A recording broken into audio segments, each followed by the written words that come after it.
the heart of London, a tale of extraordinary proportions unfolded, blurring the lines between our world and the realm of the unseen.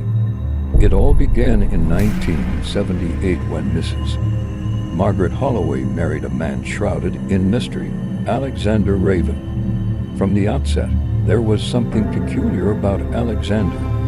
He was a man of few words, possessed inexplicable wealth, and his family appeared only briefly at the wedding ceremony before vanishing without a trace. The newlyweds settled into an old Victorian house in Kensington, where they lived for over 15 years. At first, Margaret noticed nothing amiss, save for two curious facts. Alexander never fell ill, and his appearance remained unchanged as the years passed, defying the natural aging process that affected other men. As time went on, Margaret's suspicions began to grow. She observed that Alexander would often leave their home at the stroke of midnight, only to return just before dawn. On these occasions, he would be dripping wet, carrying with him a strange algae-like scent that reminded her of the Thames. Even more unsettling was Alexander's reflection in mirrors. It never appeared quite right, his face seeming to flicker and distort in the glass. The couple had 3 children, 2 sons and a daughter. The eldest, William, often spoke of seeing people that no one else could perceive. Their daughter, Elizabeth, would sometimes speak in strange unknown languages while she slept. These occurrences only served to deepen the air of mystery surrounding the family. It was on a chilly winter night in 1993 that Margaret's world turned upside down. As she rested her head on Alexander's chest during a casual conversation, she realized with horror that she could hear no heartbeat. Terrified, she confronted her husband, and what happened next defied all logic and reason. Before Margaret's very eyes, Alexander's face began to change. His eyes turned completely black, like polished onyx, while his skin grew pale and almost translucent. When he spoke, his voice seemed to split, half human, half something deep and otherworldly. With eerie calmness, he said, "I am not from your world, Margaret, but I chose you. If you wish to leave, leave. If you stay, know you are living with what others cannot see." In the hours that followed, Alexander revealed the full truth of his nature. He explained that he belonged to a sea lineage of Jinn, supernatural beings from Islamic mythology, who sometimes took on human form. He professed his genuine love for Margaret, but admitted he could no longer conceal his true identity.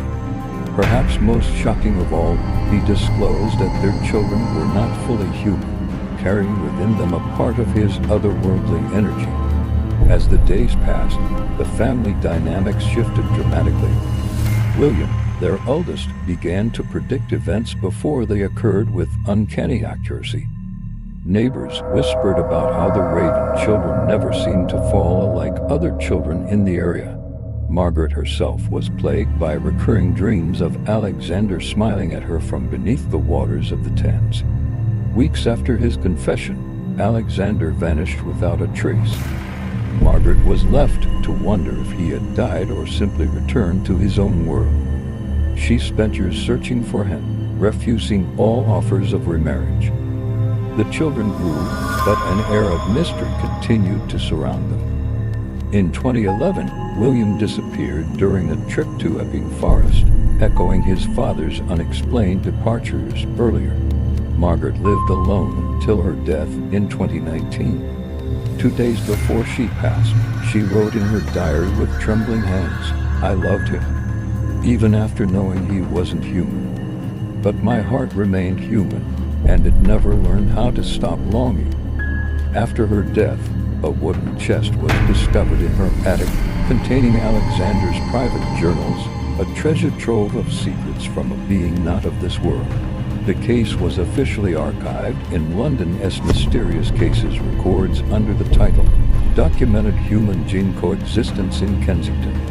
As investigators dove deeper into the family's history, they uncovered a wealth of strange occurrences dating back to the children's earliest days. In 1994, when William was just a week old, a nurse reported hearing inexplicable knocking sounds in the nursery.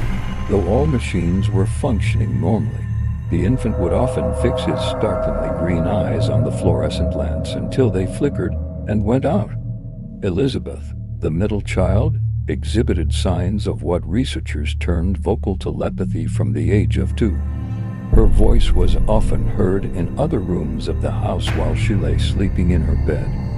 The youngest son, Kenneth, displayed an unnatural resistance to heat.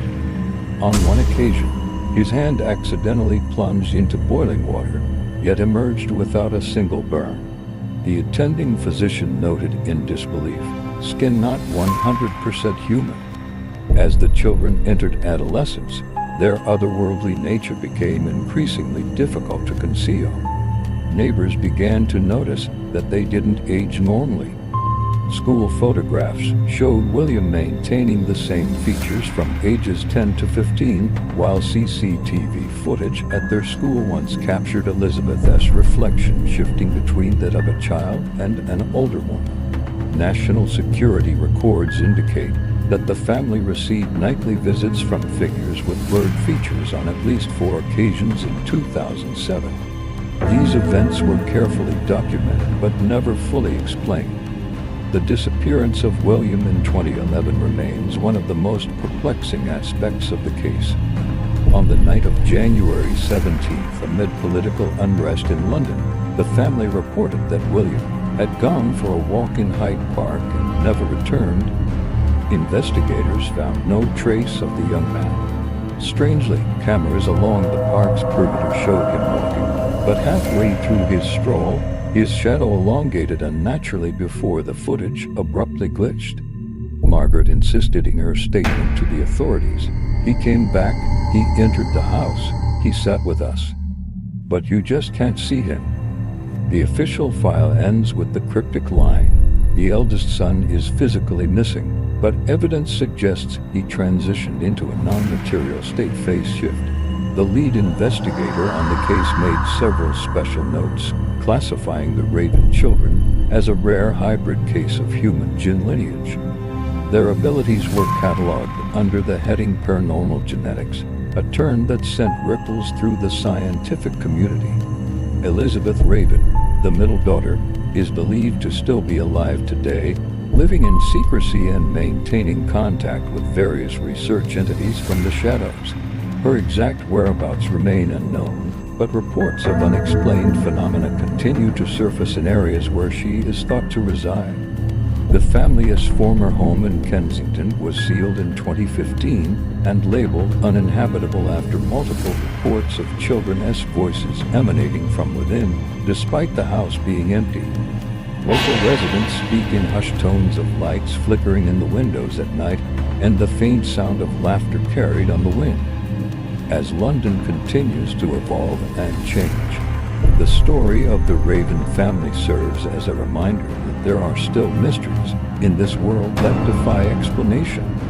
Their legacy lives on in whispered conversations and urban legends, a testament to the enduring power of the unknown. For those who knew them, the Ravens were a family like any other, loving, complex, and occasionally troubled. But beneath the surface lay a truth stranger than fiction, a tale of two worlds colliding in the most intimate of ways.